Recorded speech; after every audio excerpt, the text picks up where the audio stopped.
Hello, this is Mark Sabatella from Outside Shore Music.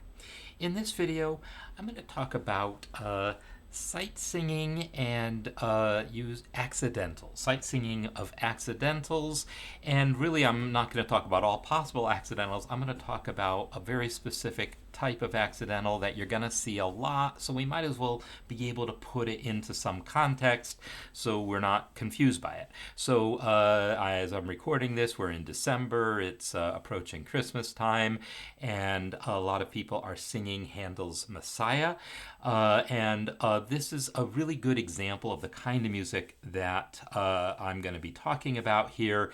It's in a key. This piece is in the key of A major, right? We have an A major key signature. The melody is, well, let me give myself a starting pitch here.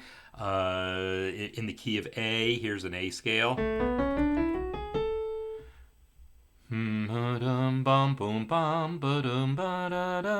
Right, that's the melody, and it's all diatonic, all diatonic, all diatonic, all diatonic, all diatonic, all diatonic for a while, for a and then wait a minute, now we got some D sharps in here. So what's going on here? It helps when singing non-diatonic notes, in other words, notes with accidentals on them, to understand what they are doing there. Why that accidental exists. And there's all sorts of reasons why an accidental might exist, but there's one that is so common you really want to know about it. And what it really means here in this particular case, that D sharp that shows up here in the bass part, it shows up there in the tenor part here. This bass part is really what, cello or whatever instrument it is. But the D sharp is the leading tone in the key of E. Now remember, we're in the key of A overall, but the piece has temporarily morphed into the key of E. And I guess that's what I'm getting at. A lot of pieces will temporarily modulate to the key of the 5, sometimes the key of the 4, or some other related key, and therefore you will see accidentals. And then often the secret, it's not a secret, the technique for being able to sing the thing is to put yourself in that mindset. So we were in A, and let's say I'm singing this tenor part here, and I'm singing that tenor part here. So I was there, dum is my A, there's my E, E, G sharp, C sharp, A, B, C sharp, E, D, D, D, D, D, D, D, D, dum. Now looking ahead, I'm in the key of E.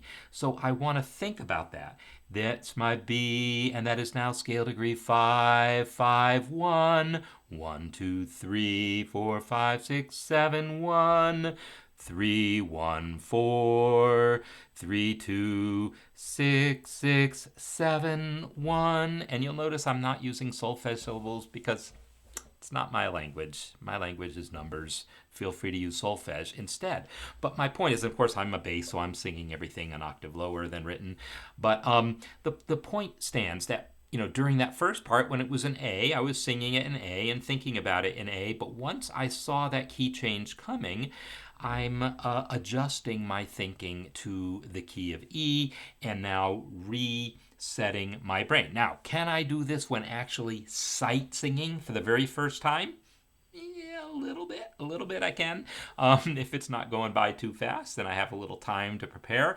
But it especially helps if you know what to be looking out for. So the things to be looking out for, think about this. If you're modulating to the key of the 5, that means the leading tone is going to be scale degree sharp 4. Phi, to use the solfege syllable. So be looking out for that. If you're in the key of A, you can be expecting to see some D sharps. That's the leading tone in the key of E.